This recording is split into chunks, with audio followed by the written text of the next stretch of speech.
Alright, and we back on the forecast. Now, at some point, we are going to have to learn how to defend ourselves. Over the last 500 years, that has been something we have failed to do. We have to protect our children. We have to protect our elderly. We have to protect our women. We have to protect ourselves. You can't let outsiders come in and terrorize your women and children. Historically, the dominant society has attacked us under the guise of protecting white women.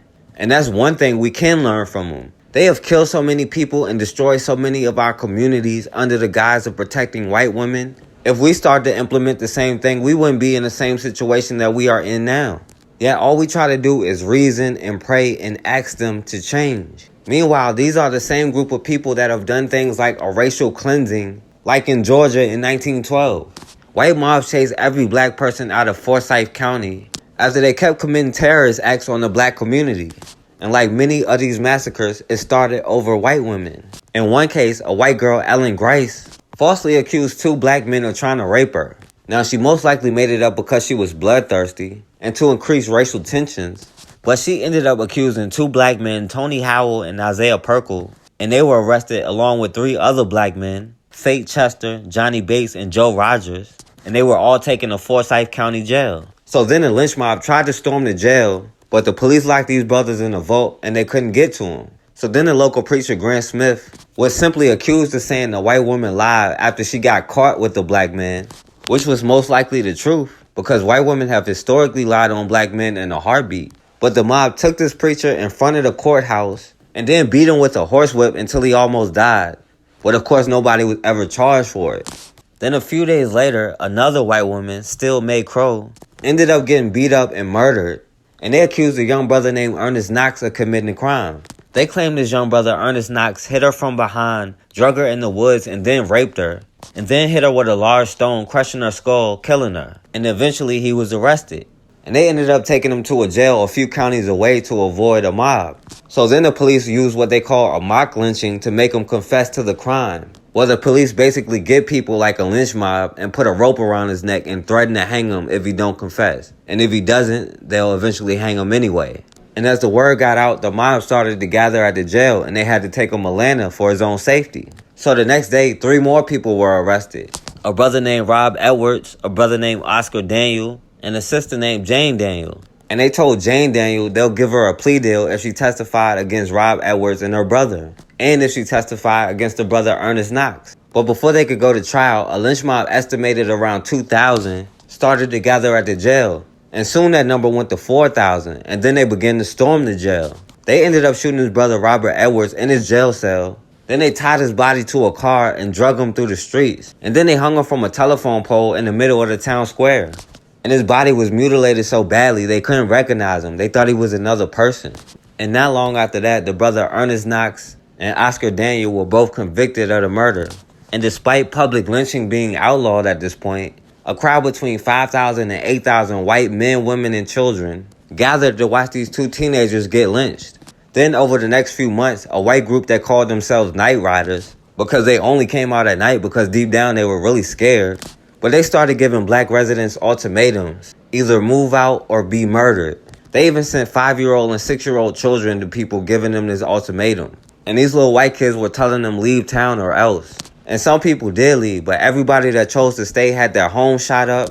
They had their property destroyed, including their livestock. And they didn't stop killing people until every black person was ran out of town. And they made it an all-white sundown town until the 1980s, really until today. They took viable farmland that belonged to black residents, and really it was just a land grab because they were jealous of what they were building. And this was by the average white citizen, even though that includes the police and politicians. But these mobs were made up of your average white men and women and children, little white boys and girls. And they've always spilt our blood under the guise of protecting themselves. But after hundreds of years, if we don't understand we have to protect ourselves, then I don't know what it's going to take. In Colorado, a brother, Jaharie Wheeler, was shot by his neighbor, a white boy, Scott Mathews, over a fight about fireworks on the 4th of July. So let's see what led to this brother, Jaharie Wheeler, getting shot and killed. There are lots of dogs who live at the Greensview apartment complex. According to the arrest affidavit, Scott Mathews and his girlfriend, Katherine O Neal, seen in this Facebook photo, felt fireworks being tossed in this courtyard by a 14-year-old boy and his 9-year-old sister were upsetting their dog. Soon, Scott and the children's mother were yelling profanities at each other when Mathews pointed a gun at the mom and, according to the affidavit, yelled, "Get the F back," then headbutted the mom, causing pain and swelling to her upper lip and left eye. That brought 36-year-old Jaharie Wheeler outside, demanding to know why Mathews headbutted Wheeler's girlfriend. Moments later, witnesses say Wheeler punched Mathews in the face. Mathews responded by stumbling backwards, drawing his handgun a second time, and firing one round at Wheeler. Wheeler died from a single gunshot to the chest, and his next-door neighbor still can't believe it. It makes me angry. An argument is not solved with a weapon. Evelyn Ortega feels Mathews and his girlfriend were overreacting because fireworks were going off everywhere across the complex. I don't see why you would come out with a weapon when it's just kids playing with fireworks on 4th of July. Dogs get scared all the time. Mine does too, but you learn to comfort them. Mathews is a prison guard for the Department of Corrections. It's a gut punch to us. Executive Director Dean Williams is Mathews' boss. He spoke to Fox 31 a day after the shooting. Even while this was off-duty conduct, it still impacts us because we hold ourselves to a very high standard. It's heartbreaking because you don't know what to say to the family. You don't know what you're going to say to the 14-year-old when you see him again because he lost his dad in front of him. Mathews has been charged with second-degree murder. He made his first court appearance this morning and is now being held on a $100,000 bond. The Department of Corrections has suspended Mathews without pay. His girlfriend did not answer the door when we knocked, but she was also carrying a gun that night, and she also works at the Denver Women's Prison for the Department of Corrections. Now, this all started because a young 14-year-old brother and his 9-year-old sister, who were minding their own business, shooting fireworks on the 4th of July. So this white woman, Katherine O Neal, went outside to confront and harass these little kids. And mind you, she went outside yelling at them, armed with a gun. So their mom, Shamira Cotton, sees this and went outside to go protect her children.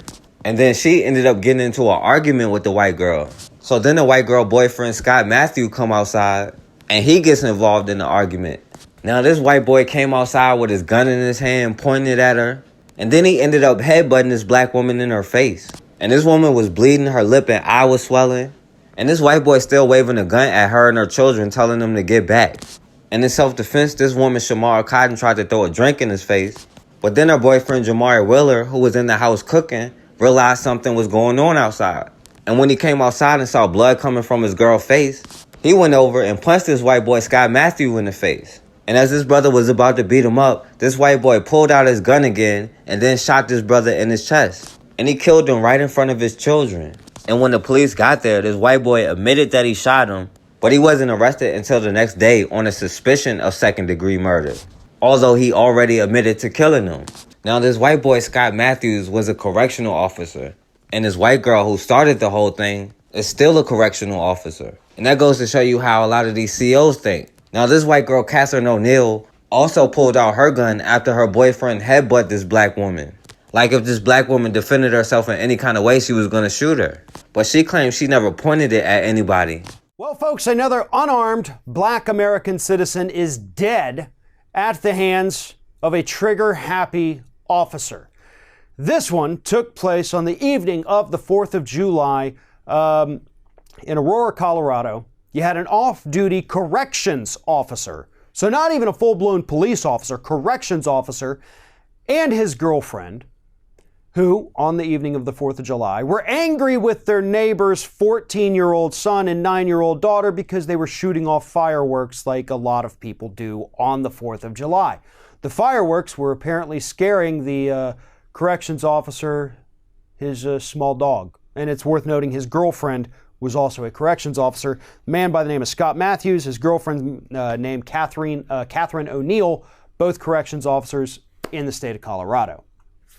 So they go out there to yell at the children and the mother because the fireworks, again, are scaring their little dog.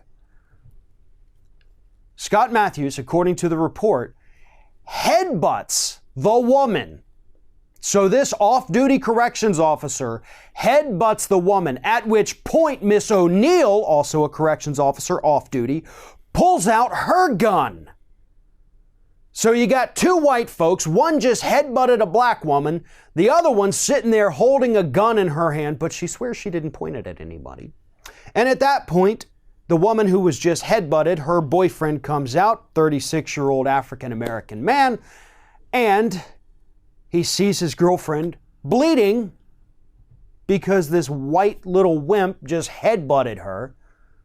And he goes up and, according to a report again, throws a punch at Mr. Mathews, at which point Mr. Mathews gets his gun out because, you know, when you're sitting around watching TV at home, you always have your gun on you.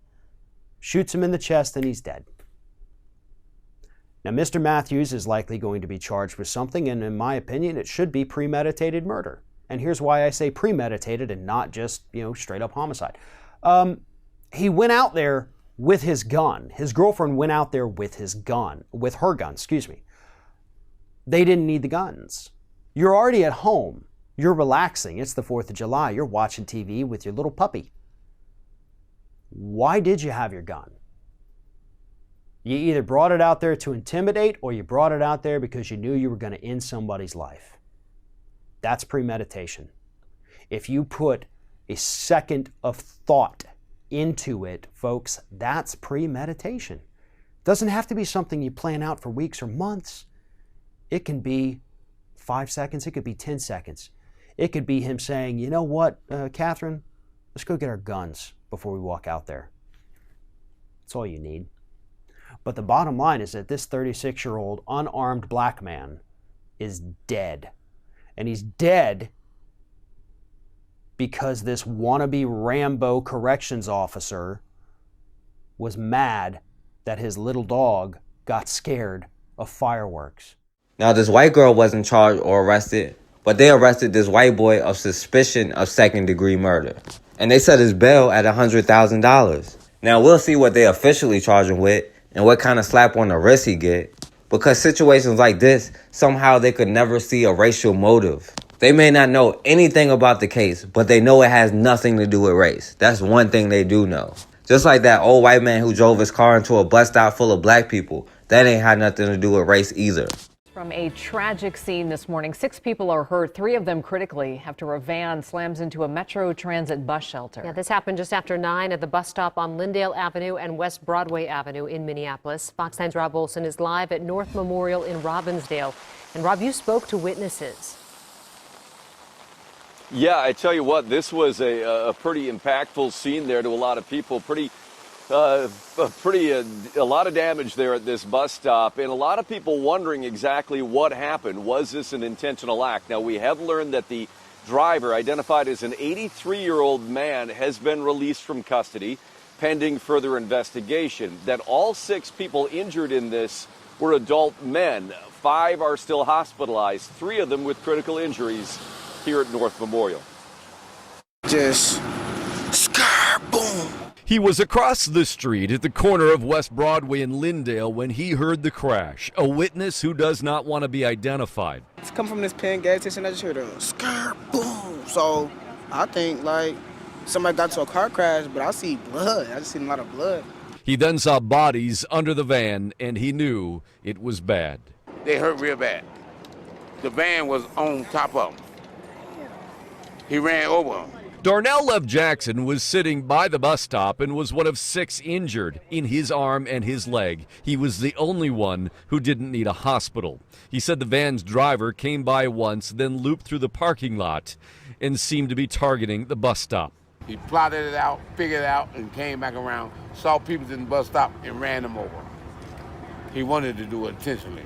The driver was taken into custody and cooperating with Metro Transit police. Metro Transit spokesman said before the crash, the driver actually hit a bus on Lyndale. That van, as he passed, hit the side mirror of the van, backed up, and then moved forward, hit the mirror again. Then, at that time, that van took a right-hand turn onto Broadway, headed westbound, and then crashed into the shelter. A lot of rumors swirled the scene about what might have happened beforehand, but nothing confirmed by investigators, hoping to figure out here if this was accidental or truly intentional, and if so, why? Crazy. Yeah, but again, investigators say it's too early to say exactly what the motive or what the reason was here, if this was accidental or an intentional act. They're still investigating that. At this point, too, 5 still hospitalized, 3 here, as I mentioned, in North Memorial with critical injuries, 2 with non-critical injuries at Hennepin County Medical Center. Metro Transit hopes to release their identities tomorrow morning. Now, of course, they expect us to believe this is just some kind of coincidence, some kind of accident or mistake, that this white man happened to hit a bus stop full of black people. Now, there are different stories, but all the witnesses say he did it on purpose. He drove around the block once, came back, and then hit him. Now, they say he hit buses before he hit them. And I've even heard they say he was looking for prostitutes, which is a crime in itself. But this old white man ran into a bus stop full of people, injuring 6, putting 5 in the hospital, and 3 critically injured.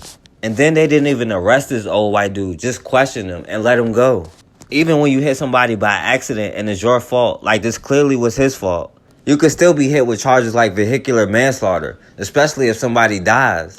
And some of these people have life-threatening injuries. But of course, this old white man gets a pass and they let him go.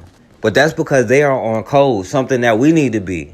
They will deputize each other, they will condone each other's violence, and call it self-defense, saying they fear for their life. Now, we have a history of our blood being shed. If that's not reason enough to defend ourselves, I don't know what is. And we have to learn how to protect each other, especially our women and children. And we have to be careful. They already understand what it is. They know better than we do. We are the ones that have to learn. And at the end of the day, we are all we got. And until we start defending each other, we're going to be in the same situation. We bring you today to Forsyth County, Georgia, just 30 miles north of Atlanta, which in the past few weeks has gained the reputation of being a hotbed of racism. Here are just some of the images of Forsyth County in past weeks that were broadcast around the globe. There's no niggers here. Why should they even come, you know? They asked for it. They got it, so why'd they come back, you know?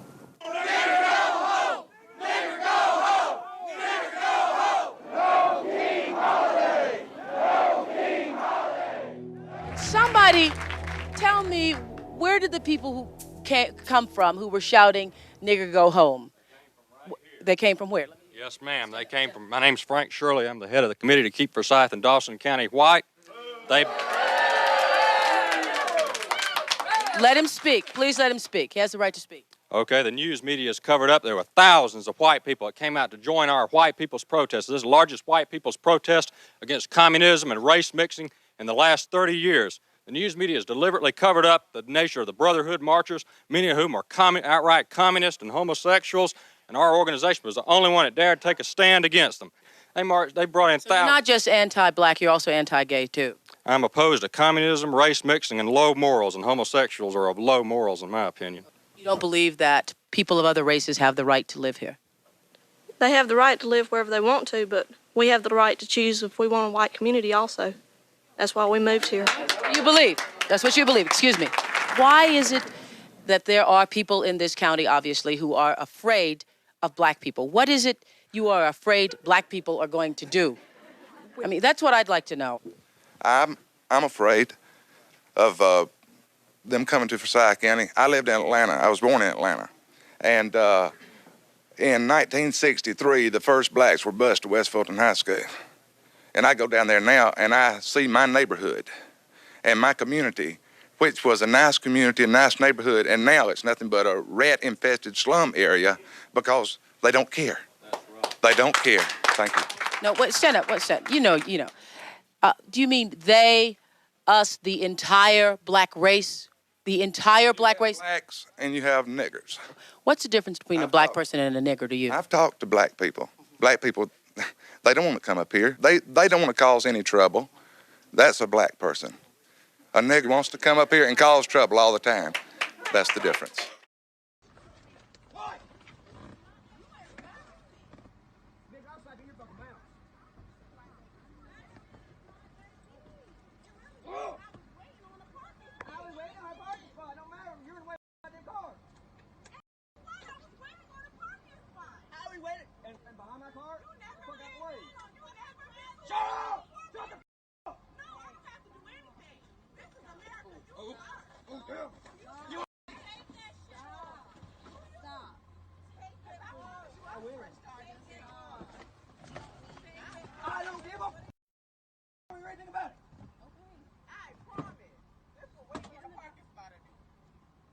Quit touching me. Don't do her like that. Don't do her like that. Don't do her like that. Oh my God. And you have the nerve to serve our country. What got to do? This is what the got to deal with. Your child is right there. Why you calling me? Your child. Do something. Do something. I promise. This will wait on the parking spot to do. Quit touching me. Don't put your hands on her like that. Don't do her like that. Oh my God. And you got the nerve to serve our country. This we got to do. This what we got to deal with. Your child is right there. Why you calling me? Your child. Do something. Do something. Please don't. It is an extraordinary turn of events. The state lawmaker who says a man verbally assaulted her in the Publix checkout line coming face to face with him today. She says he told her to go back to where she came from. And this humiliating encounter was so upsetting, Representative Eric Thomas turned to Facebook to vent with tears of frustration just streaming down her face. CBS 46's Yasmina Alston was there. She caught this entire confrontation on camera. Now, Yasmina, this man is just denying he ever said that. Brittany, he is, and that man, his name is Eric Sparks, and he says he was here today to follow a police report about the incident. Now, he tells us all of this started because he was upset to see someone in the express lane with too many items. Well, while he was telling us his side of the story, Representative Thomas confronted him. Take a look at this. So I thought about it for a second, almost walked out, walked back in, went up to the lady, which I did not know her name, did not know her stature as a state legislature or anything, and asked her. You don't get a spotlight. You don't get anything at all because you degraded me and you berated me, and everybody needs to see You know your it's face on camera, right? Yes, I know it's on camera, and everybody needs to camera in know Publix, that too. what you did to me and what you did to me as a woman that is 9 months pregnant, and you think you're going to get away with this? Good No, luck, you're ma'am. not. You are going to jail. You're and showing this speaks yourself. for every. Oh no, I'm showing myself. This Good luck, speaks ma'am. for every black, brown, and any woman that's out there that's 9 months pregnant, and a white man comes up to you and calls you a son not white. of I don't care what I'm you not are. white. Yes, you are. I'm not if white. anybody comes up to you and calls you a son of it, I am facing the man that degraded me and berated me, and I'm not crying. No, I'm not. I'm standing right in front of you. And if you know how you made me feel yesterday, if you know how you made my daughter feel, Back off before I call the police. call the police right now because Back they off. are looking for you. I already They are talked to looking them. for you. I already talked It's to them. okay. You feel bad You at all? understand you're a liar? Do you? I'm a liar about what? Everything do you feel that bad? happened. Do you feel bad? Me telling you to go back where you came from? Do you feel bad about yesterday? Did I say that? Yes, you. Were you serious? Or you didn't say? Did I say What it? did you say to me then? Is it on video? What did you say to me? I called you a lazy bitch. Okay, that's all the you worst did. thing I said. That's all you said to me. Yes. What you just saw is the confrontation between State Representative Erica Thomas and the man she claims verbally assaulted her in a Cobb County Publix, calling her names and telling her to, quote, go back where she came from. In tears, Thomas first posted about the incident on Facebook. But I'm 9 months pregnant, and I can't stand up for long. But the accused man, Eric Sparks, denies telling Thomas to go back where she came from. It was only about her personally, period. I never said her people, your people, at all. I'm Hispanic. I don't care what she thinks. She's doing it for political purposes, period. Like I said earlier, I'm a Democrat. I will vote Democrat the rest of my life, okay? So to call me what she wants to believe for her political purposes, to make it black, white, brown, or whatever, is so untrue. Thomas stands by her accusations and now wants to see charges. He needs to be held accountable because people can't just go out in public areas and berate pregnant women, whether it's because I was pregnant, whether it's because I was black, whether it's because whatever he did, it doesn't matter.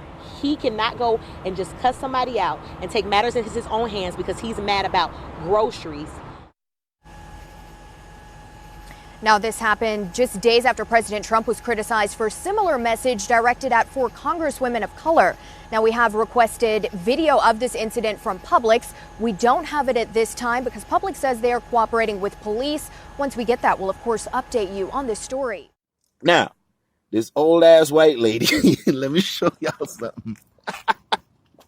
This is what we go through in America. All right, watch this, right? Watch this. Hold on. Look what I'm driving, people. This is what I'm driving. Look what I'm driving. And look what this crazy ass old lady's driving. Look at this crazy ass old lady. And she said not to go a foot next to that piece of crap. Get away from my car. No, I didn't. I've got a camera too. Get away from my car. Get away from my car. Get away from my car. Look at this, people. Look at this shit. Look at this shit. Look at this shit. Look at that shit. Hey, yo, you see what we go through out here, man? When you're minding your goddamn business and pumping gas, man. Look at this shit. Look at that shit. Look at that shit. Look at that shit. Y'all see this shit? Look at that. Look at that. 5 o'clock in the morning. I'm pumping gas, minding my own business. This crazy ass. Look at what I'm driving. Look at what I'm fucking driving. I gotta do this. Look at what I'm driving. Look at this shit. And look what that woman driving. And telling me to stay. I should not go a foot next to that shit. Look at that. It's craziness, America. This is America. This is what we fucking go through. Why did you give me the finger? Why did you give me the finger? Why did you give me the finger? What? Why did you give me the finger? My daughter was in the car. She saw you give me the finger. Why did you give me the finger? That had nothing to do with you. Why would you give me the finger with my daughter in the backseat? She's crying her eyes out because a mean-spirited old lady gave her the finger. Oh, did she throw the What if I punched you in your out? fucking face? Would you like that then? What if I punched you in your fucking face? Would you like it then? Don't give people the fucking finger. I could have been somebody else. I could have shot you in your fucking face.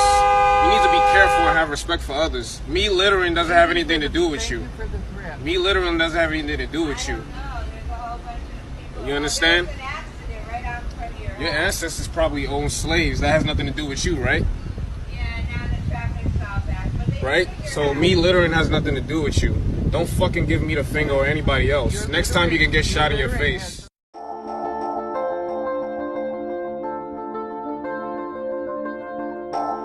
She said, "Do you have a jacket?" And I said, "No." You know, I'm thinking, what kind of question is that? I'm in Jamaica. So I'm standing there feeling like a complete idiot with this blanket around my waist. I see the tears going down his face, and I was like, oh my God, because I knew it was a set, but my son, he doesn't cry often. If your response simply apologize and refund a ticket, then I would be very confident this will continue to happen to other passengers.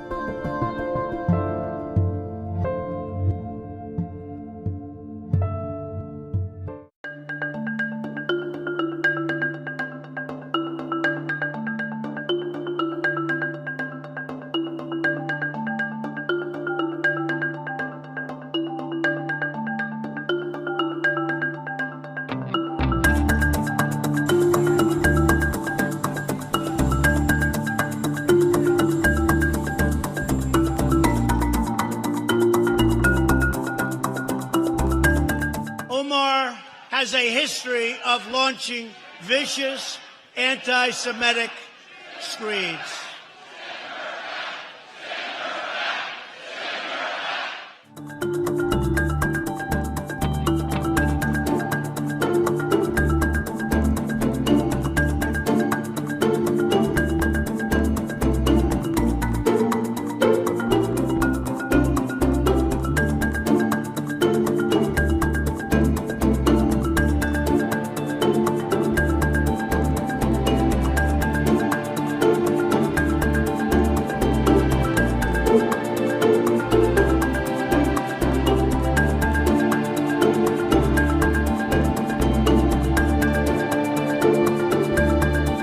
These comments from the White House are disgraceful and disgusting, and the comments are racist.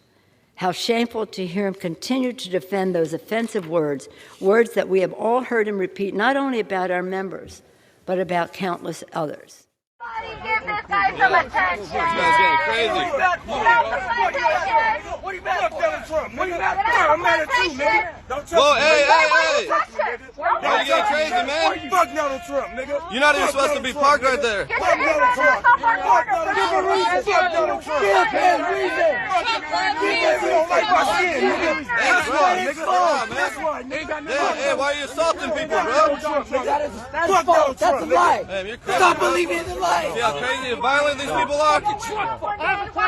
Violent. Trump haters are violent as fuck. He's an old man, bro. What are you doing?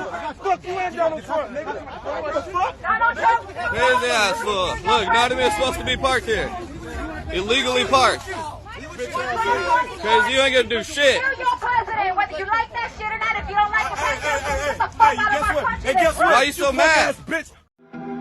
About 90% of my diet is raw sheep meat.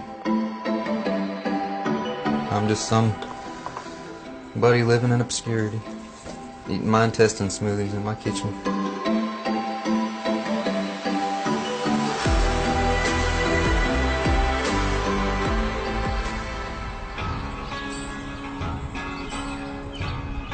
My name's Derek Nance. I'm from Lexington in the state of Kentucky. For the last 9 years, I've been sourcing and butchering and eating raw animals, and I've never felt healthier. This is a ram's testicle from a 3-year-old ram. It has a more salty taste. It's not like red meat, it's more of like a seafood almost. Growing up, I just had the standard American diet, had allergies and headaches and asthma and other signs of, food intolerance issues where I noticed certain foods were really giving me trouble. I'm about to knock you out. Hey, what, you want to talk shit, nigga? Fuck you up, nigga. Hey, fuck you, bitch. Fuck you. Fuck you, nigga. What? I'll knock you out, bitch. Hey. Shut up, nigga. You want to talk shit? You want to walk by and talk shit and peck me, man? Get the fuck out of here, nigga. Disrespect me, man. You want to be a victim? Now you want to get the fuck out of my face, nigga. Get the fuck out of here. I'll knock you out too, nigga. Nigga, I'm gonna show you what real American shit do. I'll knock you out. Don't ever disrespect me, bro. Don't ever fucking disrespect me, my nigga. Don't ever. You want to bleed the